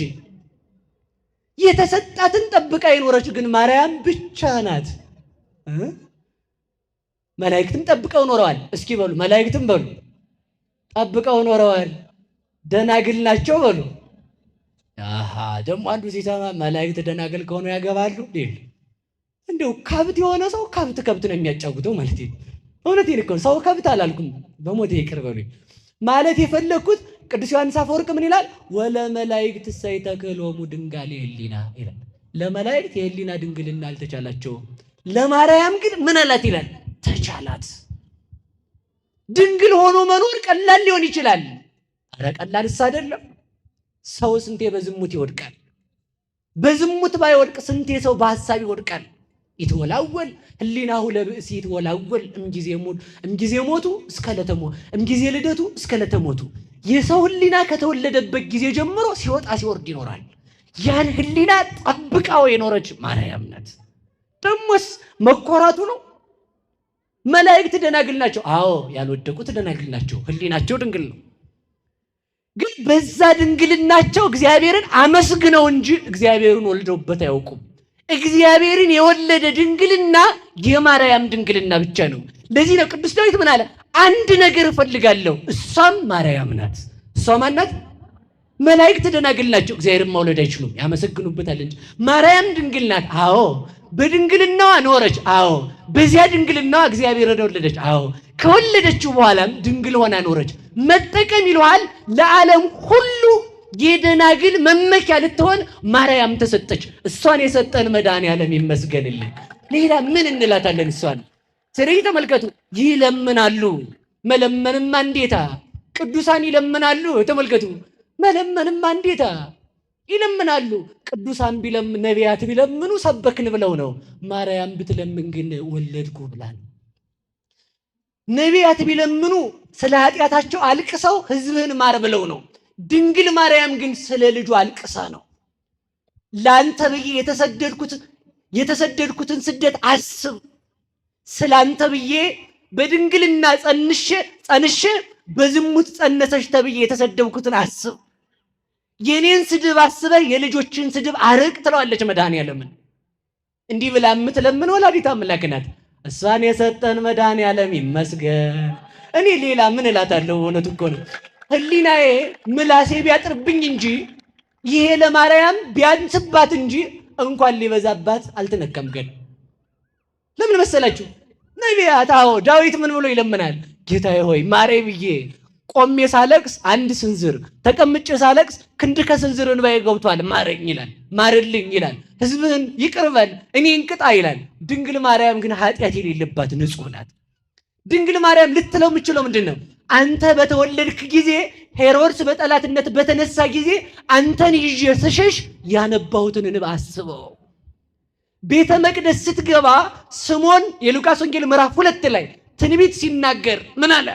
አይንቴ ርእያ አድኅኖተከ ይእዜ ተሰዓሮ ለገብርከ በሰላም እግዚኦ በከመ አዘዝከ እስመ ርእያ አይንቴ አድኅኖተከ። ጌታ ሆይ ከእንግዲህ ባሪያን ታሰናብተው ዘንድ ይገባል፣ ዓይኔ ማዳንህን አይተዋል አለው። ያቺ የማዳኑ ሥራ የተፈጸመባት ክርስቶስን ይዛ የመጣ የማርያም እጅ ክርስቶስን ታቅፈው በግ ወደሚሰዋበት ቤተ ክርስቲያን ምኩራብ ክርስቶስን ይዛ የሄደ የማርያም እጅ እኔን ከፍ አድርጎ ማር ቢል ከባድ ነው። እዚህ እኮ አሰናብተኝ አለ። በቃ ልሙት አለ እኮ። ለምን? ተስፋዬን አይቻለሁ። ማን ነው ተስፋው? ክርስቶስ። ስምዖን በእርጅናው ይጠብቀው የነበረ ማን ነው? ማርያም። ለምን? ማርያም ክርስቶስን ካልወለደች ክርስቶስን ከየት ሊያገኝ ይችላል? ስለዚህ ተመልከቱ፣ የዚያን ጊዜ ስምዖን ወለኪሰ ተመልከቱ ኩና ይበው ኩናት ውስተ ልብኪ ባንቺ ግን በነፍስሽ ሰይፍ ያልፋል አላት። የዚያን ጊዜ ወላዲተ አምላክ ምርር ብላ አልቅሳለች። አዎ ቅዱሳን ያስምራሉ። ምን ብለው? አለቀስን በንባችን ማርልም ብለው። ማርያም ግን ኃጢአት ኖሮባት ስለ ኃጢአቷ ያለቀሰች ሳትሆን እግዚአብሔርን ወልዳ ልጄን ይገሉብኛል ብላ ስለሱ ያለቀሰች ናት። ስለሱ ባለቀሰችው እንባዋ ዓለምን ታስምራለች። እሷን የሰጠን መድኃኔዓለም ይመስገን። ግብፅ በተሰደደች ጊዜ ልጇን ሊገሉባት ይሄ ያላስማረ ማን ያስምራል? እስኪ ልንገራችሁ። እናት አባት ሳይኖራ ብቻዬን ሆኜ አንተን ተስፋ ያደረኩት ዘመዶችን ማን ዘመድ ሁሉ ትታ 15 ዓመት ቁጭ እናት አባቷ ሲሞቱ ለልቅሶ ያልወጣች ማርያም፣ መሞታቸውን ብቻ የሰማች ማርያም፣ የሞቱ ዘመዶች ማር ብላ ታስምረናለች። እሷን የሰጠን መድኃኒዓለም ይመስገን። እልልታ አታብዙ። ቆይ እልል እንዳትሉ፣ ቆይ ልጨርስ። እያቋረጣችሁኝ ስለሆነ ብዬ ነው፣ ይቅር በሉኝ እሺ። እንድጨርሰው ብዬ ነው። ከዚያ ተመልከቱ፣ በተሰደደች ጊዜ ስትሰደድ አንደኛ ቤተ መቅደስ የኖረች ናት። የከተማ ልጅ አሁን ገጠር ይሆንለታል? አንድ ቀን ሜዳ ረግጣ አታውቅም እኮ ማርያም። እንደዚህ ሜዳ ረግጣ አታውቅም እኮ። ቤተ መቅደስ ቁጭ አለች፣ ሁሌ ቤተ መቅደስ የተቀመጠች፣ አንድ ቀን ከቤተ መቅደስ ያልወጣች ማለት እሷ ናት። ያ ጌታን ከወለደች በኋላ ተመልከቱ፣ ጉዞ የጀመረችው ቤተ መቅደስ ባደገው እግሯ ነው። አንደኛ ሀገር የማታውቅ ስደተኛ ይሏቸዋል ማርያም ናት። ለዚያ ነው ስደተኛ ልጆችን ማራቸው የምትለን በእሷ ስደት ነው። ይኸውላችሁ ሰው ሲሰደድ ቢያንስ መመለሻውን አውቆ ተስፋ ያደርጋል። ድንግል ማርያም ስትሰደድ መመለሻ ጊዜ አላወቀችም። መመለሻ የሌለው ኃጢአትን የሚሰሩ ልጆቿን መመለሻ በሌለው ስደቷ መለሰችን። እሷን የሰጠን እግዚአብሔር ይመስገን። ስትወጣ በክረምት ወጣች። በክረምት ወጣ እኛን ወደ በጋ መለሰችን። ስትወጣ ከሰማይ ዝናብ ከመሬት የእስራኤል ብርድ። እንደ ኢትዮጵያ መስሏችሁ ነው? የእስራኤል ቤት አይሲ የተገጠመበት ነው፣ ማሞቂያና መቀዝቀዣ። በጋውም አይቻልም፣ ክረምቱም አይቻልም። ኢትዮጵያ እግዚአብሔር ይመስገን የታደለ ክረምት ነው ያለን። የተመጣጠነ ማለት ነው። ወይዘር ነው የምትሉት፣ እሱ የተመጣጠነ ነው። በዚያ ቁር ላይ ልብስ ሳትይዝ ብቻዋን ስደት ጀመረች። ደግሞ ስደት የጀመረችው ብቻዋን መስሏችሁ? ልጅ አዝላ። ደግሞ ልጅ አዝሎ ስደት ከባድ ነው። እሱን አዝላ ተሰዳ፣ እሱ ደግሞ እኛን ወሐዘሎሙ በክነፊሁ እንዳለ በክንፈ ረድኤቱ አዝሎ ወደ ርስት መለሰን። እሷን የሰጠን መድኃኒዓለም ይመስገን፣ መድኃኒዓለም ይመስገን። ስለዚህ በዚህ ሁሉ ድንግል ማርያም አማላጃችነት፣ በዚህ ሁሉ ድንግል ማርያም ተስፋችነት። ስለዚህ መጨረሻ ብቻ ነግራችሁ ትምህርቱ ስለማያልቅ ልጠቅልለው። እስኪ የግማን ነው አንድ ነገር እሻለሁ በሉ በሉ እንጂ በየት መኖር? በማን ቤት? በእግዚአብሔር ቤት። ምን ማለት? ያቺ የእግዚአብሔር ቤት ማናት? ድንግል ማርያም። ለዚህ እኮ ነው ግብረ ድንግል ይሴብል ልሳነነ ዮም ንወድሳ ለማርያም ወላዲተ አምላክ። አንደበታችን ቀድሞ ከነበሩ ሰዎች ጋር ሆኖ ማርያምን ያመሰግናል። እንዴ የምን ምስጋና ስንለው ቁፋሮ አይደለም፣ ፈትል አይደለም። በሕቱም ድንግልና ጸንሳ መውለዷን በሕቱም ድንግልና ጸንሳ በሕቱም ድንግልና መውለዷን ይናገራል። ዝም ካላችሁ ኑ ኩልክሙ አሕዛብ አለ። እናንተ ዝም የምትሉ ከሆነ አሕዛብ ኑ ማንን እናመስግን? ማርያምን እናመስግን። ለምን? እስመ ኮነት እመ ድንግለ ወጽሙረ ይላል። ተመልከቱ፣ እናትነትን ከድንግልና ጋር ይዛ ተገኝታለችና። ሶስት ነገር ከድንግል ማርያም አልተለየም። ስንት ነገር? ሴቶች ከወንድ ጋር በተገናኙባት ቅጽበት ወይም የሚወልዱ ሴቶች ሶስት ነገርን ያጣሉ። ስንት ነገር? አንደኛ ድንግልና ይጠፋል። ሁለተኛ ዘር ይቀበላሉ። ሰስሎተ ድንግል ምንድን ነው? ሰስሎተ ድንግልና ሩካቤና ከዛ በኋላ ምን የሚል ስም የላቸውም። ድንግልና፣ ዘር፣ ሩካቤ፣ ሰስሎተ ድንግልና ያገኛሉ ማለት ነው። ይህ ካላ ድንግል ማርያም ግን ጌታን ስትጸንሰው ሶስት ነገር ከሱ አልተለየም። ኃይለ ዘር የለባትም፣ ድንግልናው አልተሻለም፣ ሩካቤም በድንግል ማርያም የለም። በድንግልና ጸንሳው በድንግልና ወለደችው። እሷ በድንግልና ጸንሳ ጌታን በመውለዷ እኛ ከጥምቀት ማይፀን በድንግልና እንድንወለድ አበቃችን። ይህን ያደረገልን አምላክ የተመሰገነ ይሁን። ገነት በሉ፣ አንዴ ገነት በሉ። ገነትን ተሳድቤ ማሳልናገር አልሄድም። ያችኛዋ ገነት ልብ በሉ እንግዲህ፣ ያችኛዋ ገነት ምን አለ? ዛፍ። እስኪ ዛፍ በሉ። ዛፉ ምን የሚጠጣ ነው? ውሃ በሉ። ከዛ በኋላ ምን ያደርጋል? ያብባል። ከዛስ ያፈራል። ከዛስ ይረግፋል። የዚያችኛዋ ገነት ፍሬ ነው ይሄ። የዚህችኛዋ ገነት ፍሬ ግን ልነግራችሁ ነው። አንደኛ ያችኛዋ ገነት ኃላፊ ናት። ይሄን አታውቁም? ይችኛዋ ገነት የማታልፍ ናት። ያችኛዋ ገነት ትተካለች። በማን? በመንግስተ ሰማያት። ድንግል ማርያም የምትተካበት የላትም። የማትተካ ገነት ይለዋል ማርያም ናት። በዚያችኛዋ ገነት የበቀሉ ዛፎች ውሃ ይጠጣሉ። በድንግል ማርያም ምልጃ አምነው የድንግል ማርያም ልጆች የሆኑት የእግዚአብሔርን ቃል ይመገባሉ፣ ያድጋሉ። እንደ ቅጠል ምግባር አላቸው፣ እንደ አበባ ሃይማኖት እንደ አበባ ጣዕም አላቸው፣ ለዛ አላቸው። እንደ ፍሬ ሃይማኖት አላቸው። በዛችኛዋ ገነት የበቀሉት እሷም አላፊ የበቀሉትም አላፊ ናቸው። ከአማናዊት ድንግል ማርያም ከገነት ከሷ የበቀሉ ምእመናን እሷ የማታልፍ ልጆቿም የማያልፉ ናቸው። ወፍሬሆሙ ይነብር አለ። ተመልከቱ፣ ፍሬያቸው ለዘላለም ይኖራል። ሃይማኖታቸው ለዘላለም ጸንቶ የሚኖር ፍሬ ያላቸው ምእመናን የሚበቅሉት ከማን ነው? ከድንግል ማርያም። እሷን የሰጠን እግዚአብሔር ይመስገን። ያችኛዋ ገነት ሞት ደገሰች፣ ድንግል ማርያም ሕይወትን ደገሰችልን። አልደገሰችልንም እንዴ? ከዚያችኛዋ ገነት ዕፀ በለስ በቅላ አልሞተባት። ከዚችኛዋ ገነት ከድንግል ማርያም ክርስቶስ ዕፀ ሕይወት ክርስቶስ ተገኝቶ ዓለም ዳነበት። ከዚያችኛዋ ገነት የበቀለው ፍሬ ዓለምን አራቆተ። ከድንግል ማርያም የበቀለው ፍሬ ዓለምን አለበሰ፣ ተራቅቶ አለበሰን። ከዚያችኛዋ ፍሬ የበሉት ራቁት ሆኑ። ከድንግል ማርያም ፍሬ የበሉት ምእመናን ግን ለዘላለም ክርስቶስን ለበሱ። እለ ተጠመቅሙ ክርስቶስሃ ለበስክሙ ይላል ቅዱስ ጳውሎስ። የተጠመቃችሁ ማንን ለበሳችሁ? በሉ ንገሩኝ። በዚያችኛዋ ገነት ራቁትነት ተገኘ፣ በአማናዊት ገነት በድንግል ማርያም መልበስ ተገኘ። በዚያችኛዋ ገነት ከፍሬ በኋላ ሰይፍ መጣ። በድንግል ማርያም በአማናዊት ገነት ከድንግል ማርያም ከተወለደው በአማናዊት ገነት በድንግል ማርያም ፍሬ ግን ሰይፍ ተወገደ። እስኪ በሉ በነፍስሽ በሉ ሰይፍ ያልፋል። በደንብ በሉ። ሲተረጎም ምን ማለት ነው? ሰይፍ ያልፋል ነው። እሺ ገብቷችኋል? ማለፍ አልገባችሁ? ነፍስ የተባለ ማን ነው? ክርስቶስ በሉላችሁ። እስራኤል ስቅልተ ትሬያ ለሕይወትከ። እስራኤል ሕይወትህን ምን ብለህ ታያታለህ? ሰቅለህ። ሕይወት ደግሞ ምንድን ነው? ነፍስ በሉ እንጂ። ሕይወት ተብሎ የተጠራው ማን ነው? ክርስቶስ። ክርስቶስ ሲሰቀል በክርስቶስ ምን አለፈ? የገነት ሰይፍ አለፈ። አያችሁ አይደል? ገነት ላይ በፍሬ ምክንያት ሰይፍ ተጋረደ። በድንግል ማርያም በአማናዊት ገነት በድንግል ማርያም ፍሬ የገነት ሰይፍ አለፈ።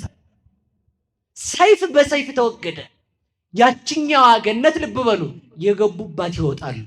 ድንግል ማርያምን የተጠጓት ከቶ አይወጡ፣ ከቶ እስከ ዘላለም አይወጡ።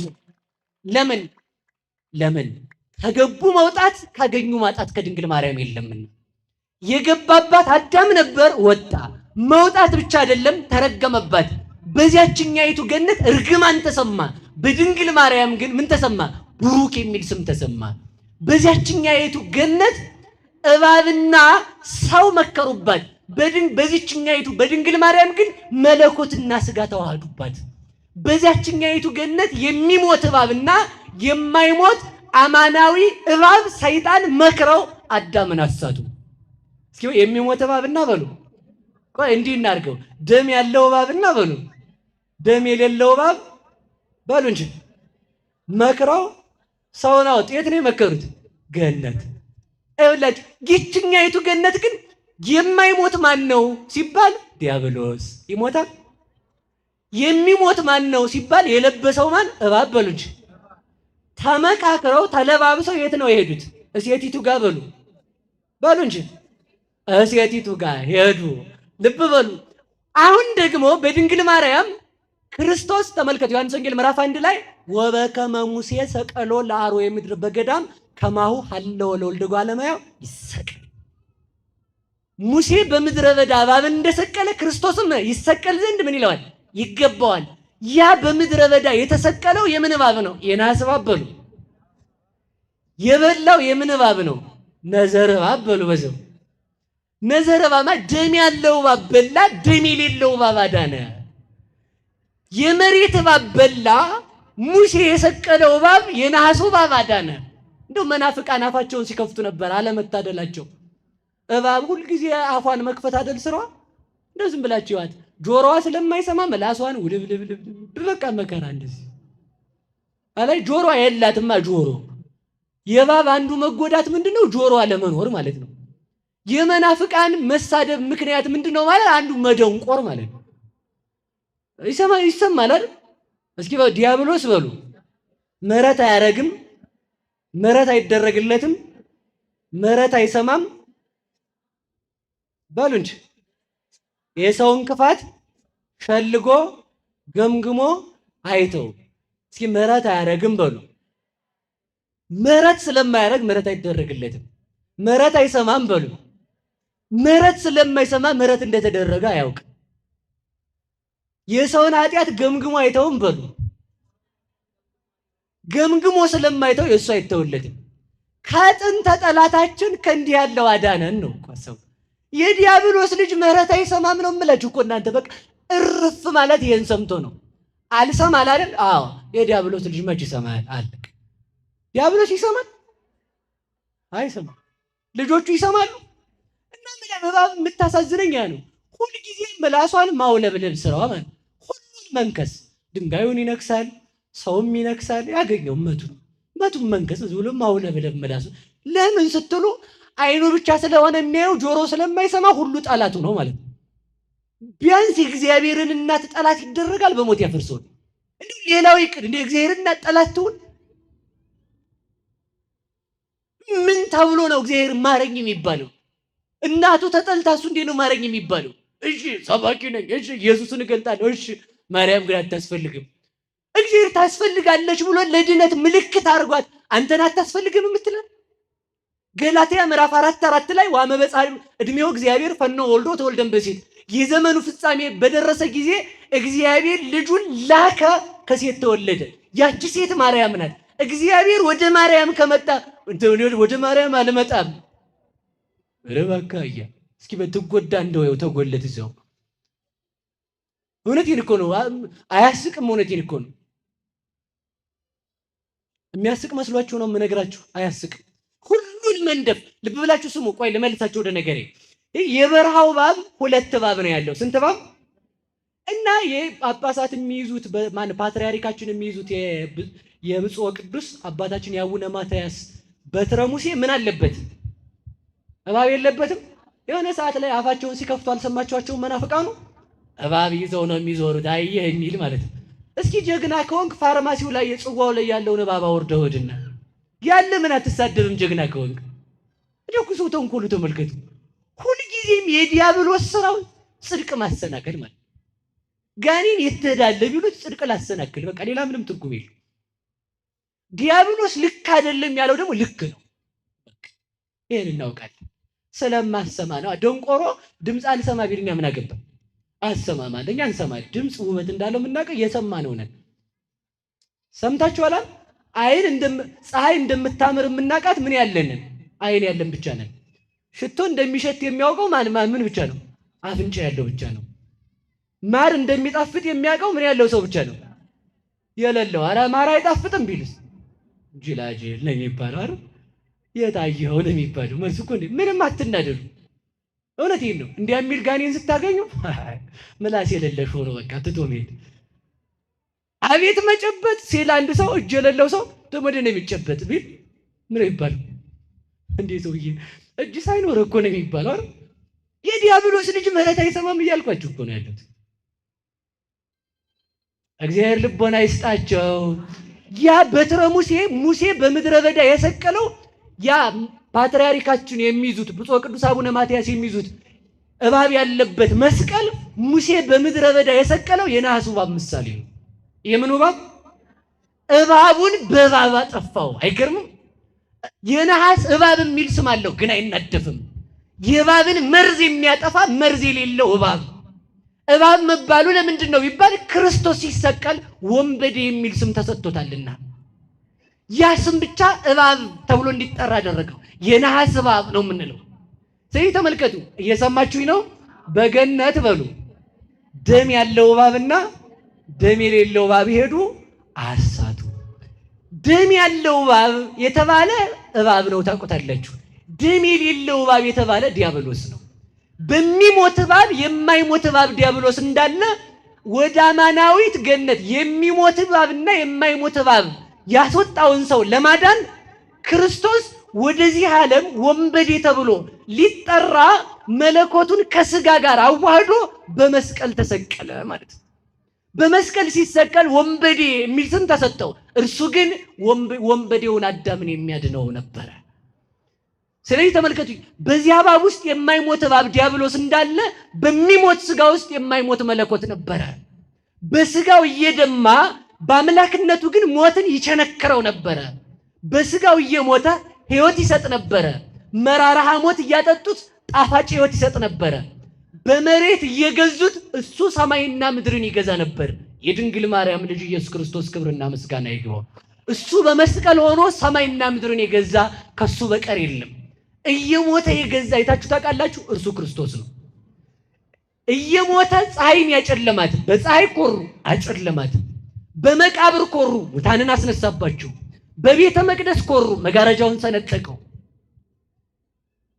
ፀሐይ፣ ጨረቃ፣ ከዋክብት ኮርተውባቸው ነበር፣ አረገፋቸው። በነቢያት ይኮሩ ነበረ። ከነቢያት እነ ሙሴን ቀስቅሶ አመጣቸው፣ አስነሳቸው። ሙታንን የሚቀሰቅስ የሕይወት ባለቤት ክርስቶስ ነው። እርሱን የወለደች ማርያም ስሟ የተመሰገነ ይሁን፣ ስሟ የተመሰገነ ይሁን። ይችን ቤት በሉ ሁላችሁም፣ ልጨርሰው እንግዲህ። በዚህች ቤት በሉ እኖር ዘንድ እለምናለሁ፣ አንድ ነገር ብቻ ሻለው በሉ። እሷ ማናት? በሉ ንገሩኝ። እሷ ማናት? ድንግል ማርያም ናት። ከዛ በዚያ ምክር የተመከረውን በመላክ የተመከረውን ከመላክ ጋር መክራ ለሔዋን ጆሮ ካሳ የሆነችላት፣ በፍሬ የሞተችውን ሔዋን በማኅፀኗ ፍሬ ሕይወትን የሰጠቻት፣ በማየት የሞተችውን ሔዋን ክርስቶስ እርቃኑን ሆኖ ታይቶ እንዲፈውስ ክርስቶስን የወለደችለት፣ ለዓለም ተስፋ አንድ ቤት መተኪያ የሌላት ቤት ማርያም፣ ተወልዳ የማትደገም ብቸኛ የእግዚአብሔር እናቱ ወላዲት አምላክ፣ እሷን የሰጠን እግዚአብሔር ይመስገን። ወደዚች ቤት ትፈጥናላችሁ አትፈጥኑም? በሉ ንገሩ። የመጨረሻ ነው። አትፈጥኑም?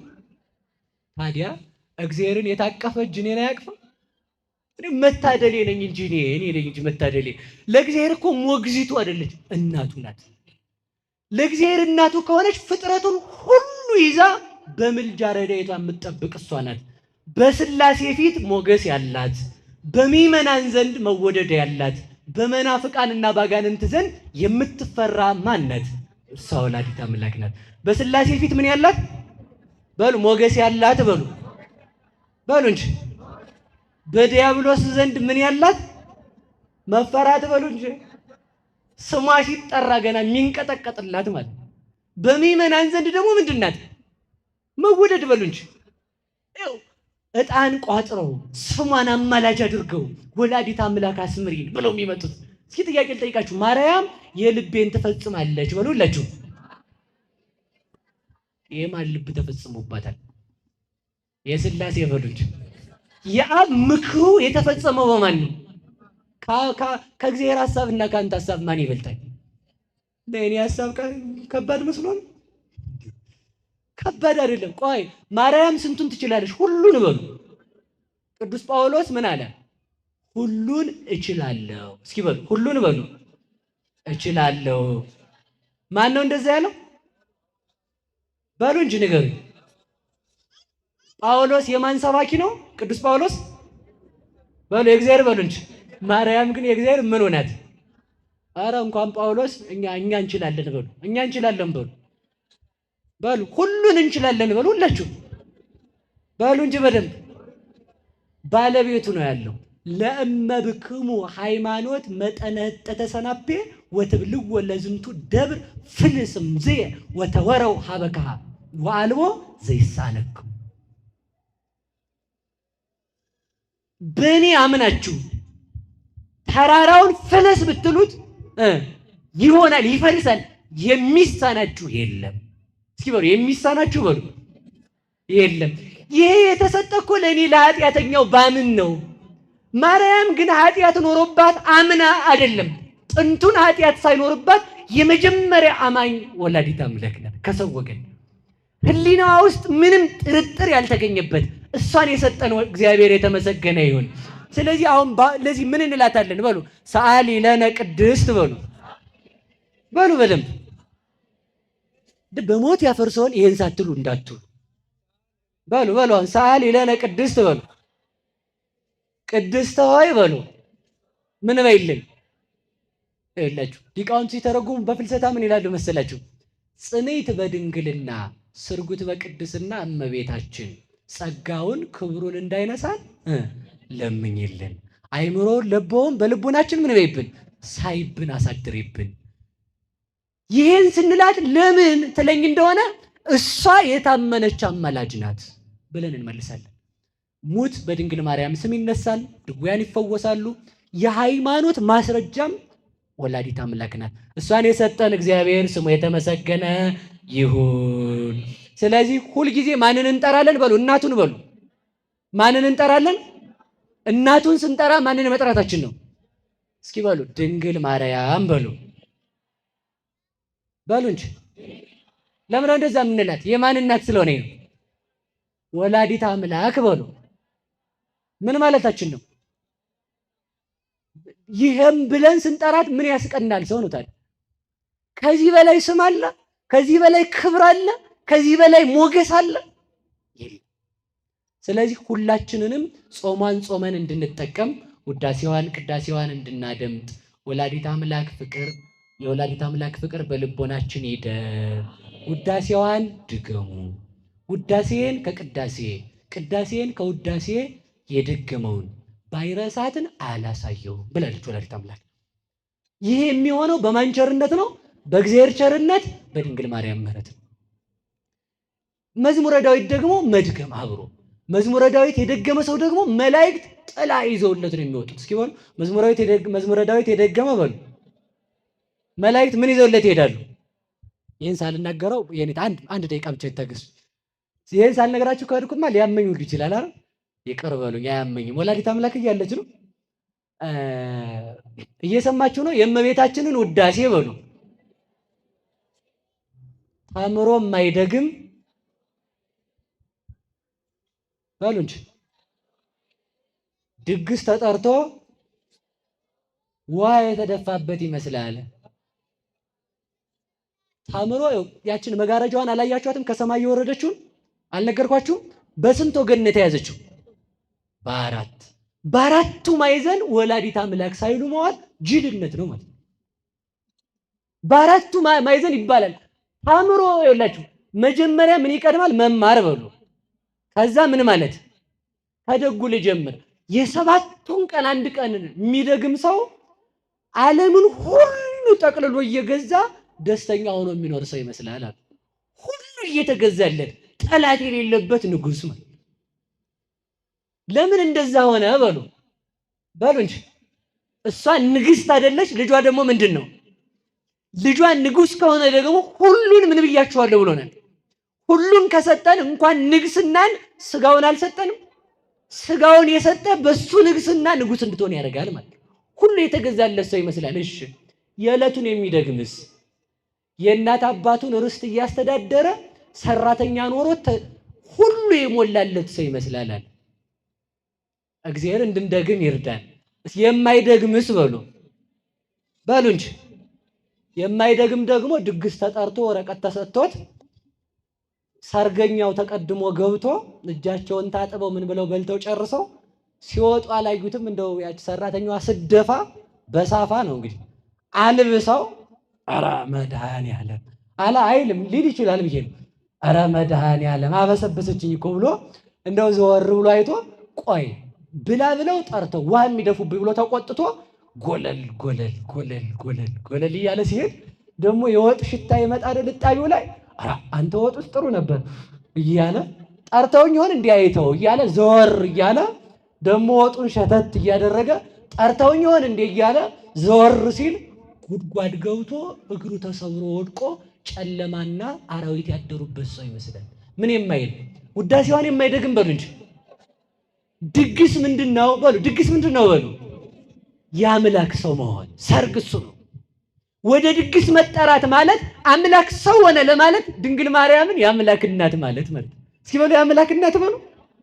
ከዛ እዛ ድግስ ሲመጡ ወጥ እንደመድማነው እዛ እንደመደፋት በድንግል ማርያም አምኖ እሷን የአምላክ እናት የታመነች አማላጅ ልጇን ደግሞ መድኃኒት ሕይወት ብሎ አለማመን ነው። በር ሲደርሱ ውሃ መደፋት ማለት ደግሞ በድንግል ማርያም ሳያምኑ ሜዳ ለሜዳ መንጓለን ማለት ነው። እንደገና ደግሞ ዘወር እያሉ መሄድ ልጇ እኮ እንደው አምላክ ነው እያሉ ደግሞ መመለስ ማለት ጠሩኛል እንደ ልጇ አምላክ ነው እያሉ ወደ ሃይማኖት መምጣት ማለት ነው። ሃይማኖት ሳይኖር ሃይማኖተኛ መምሰል ማለት ነው።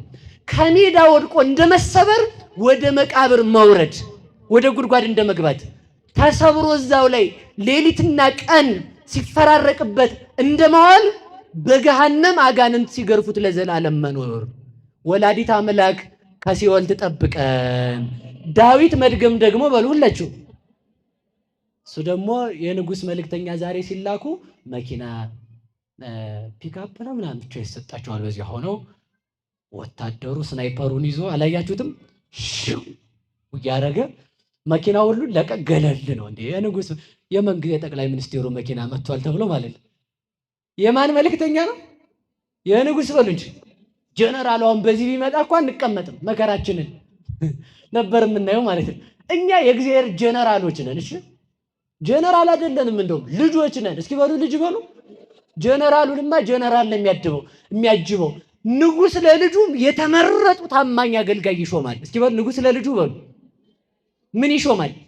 መዝሙረ ዳዊትን የሚጸልይ ውዳሴ ማርያም የሚጸልይ ሰው ከቤቱ ወጥቶ ሲሄድ መላእክት አጅበውት በሚሄድበት ሁሉ ሰላም እየሰፈነ ይሄዳል።